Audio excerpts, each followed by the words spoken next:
Hello friends, welcome to my channel. आज हम पढ़ेंगे हॉर्नबिल बुक का chapter number 2। We are not afraid to die if we can all be together. Video शुरू करने से पहले अगर आप मेरे चैनल पे नए हैं तो प्लीज चैनल को सब्सक्राइब कर लें। अगर आपको ये वीडियो अच्छी लगती है तो प्लीज लाइक जरूर करें। इस स्टोरी के ऑथर का नाम है गैर्डन कुक एंड एलन ईस्ट।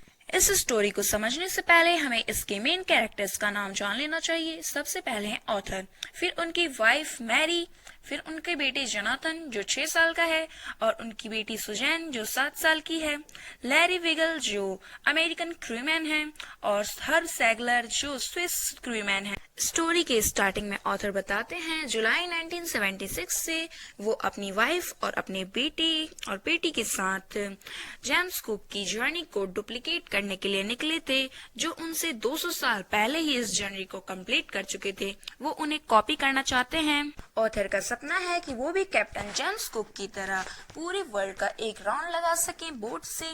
उन्होंने इसकी तैयारी में अपने 16 साल स्पेंड कर दी। उनकी जो शिप है उसका नाम है वेब वॉल्कर। उन्होंने उसे प्रोफेशनली डिजाइन किया था। उन्होंने रफेस्ट वेदर में भी उसे यूज करके देखा था कि वो ठीक चल रही है कि नहीं।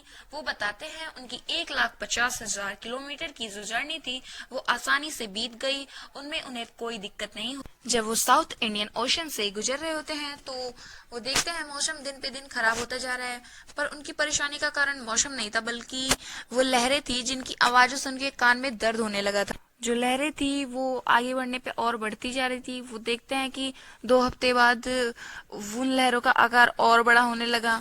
वो एक दिन देखते हैं कि आसमान में बहुत बड़ा बादल दिख रहा है, बादल का टुकड़ा, पर जब उसके पास जाते हैं तो उन्हें पता चलता है कि वो लहरें होती हैं। और जब वो उनकी नाव को हिट करती है तो वो नाव उनकी बिल्कुल पूरी तरह से टूट जाती है। वो समझ नहीं पाते कि अब क्या करें।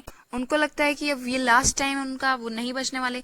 पर वो अपने क्रूमैन्स को देखते हैं कि वो दोनों जल्दी जल्दी पानी फेंक रहे होते हैं बाहर बोट से, बोट को बचाने के लिए। बोट में कई जगह छेद हो चुके होते हैं, बोट बुरी तरह से टूट गई होती है।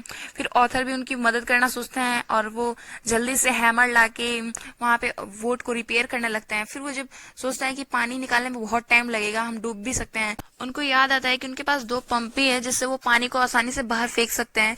वो जल्दी से चार्ट रूम के यहाँ जाते हैं तो वो देखते हैं उनके बच्चे होते हैं। वो अपने बच्चों से पूछते हैं कि तुम लोग ठीक हो, तो उनके बच्चे बोलते हैं हाँ ठीक है। पर वो देखते हैं सुजैन को टकराने की वजह से सिर पे बहुत बड़ा सा चोट लग गया था, एक बम्प सा हो गया था उनके सिर पे, लेकिन उनके पास टाइम नहीं था इस पे ध्यान देने के लिए। वो जल्दी से पाइप ढूंढने लगते हैं तो वो देखते हैं जो पाइप थे वो टूट चुके थे, जो एक्सीडेंट हुआ था उनके साथ उसकी वजह से। फिर उन्हें याद आता है कि उनके पास एक इलेक्ट्रिक पंप भी है। वो इलेक्ट्रिक पंप वो लेके आते हैं, उसको यूज करते हैं। वो बताते हैं कि वो दिन उनके लिए बहुत मुश्किल था, वो पूरी रात पानी निकालने में ही रह गए थे। ये सब काम करने के बाद वो थोड़ा रिलैक्स करने के लिए सोचते हैं और अपने बच्चों और अपनी वाइफ से मिलते हैं। तो अपनी बेटी को देखते हैं तो उनकी बेटी के हाथ पे एक बहुत डीप सा कट लगा हुआ था। वो अपनी बेटी से बोलते हैं कि ये उन्होंने पहले क्यों नहीं बताया। तब उनकी बेटी बताती है जब वो उनकी लाइफ बचा रहे थे तब वो उन्हें परेशान नहीं करना चाहती थी, इसलिए उन्हें नहीं बताया।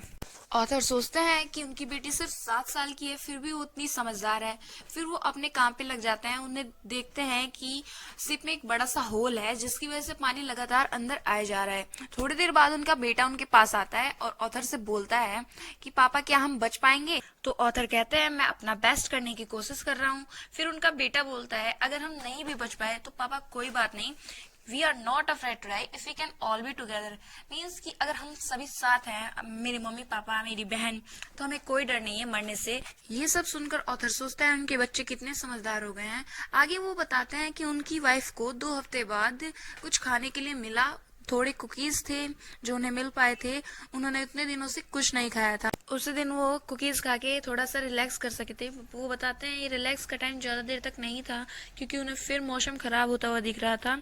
वो सोचते हैं कि कंपास से देखें कि कहाँ तक पहुंच गए हैं और उन्हें कितनी देर पे आइलैंड मिल सकेगा ताकि वो अपनी शिप को वहां पे जाके रिपेयर कर सके। फिर उन्हें एक सबसे पास वाला आइलैंड पता चलता है। वो उसी तरफ अपनी शिप को मोड़ लेते हैं जाने के लिए।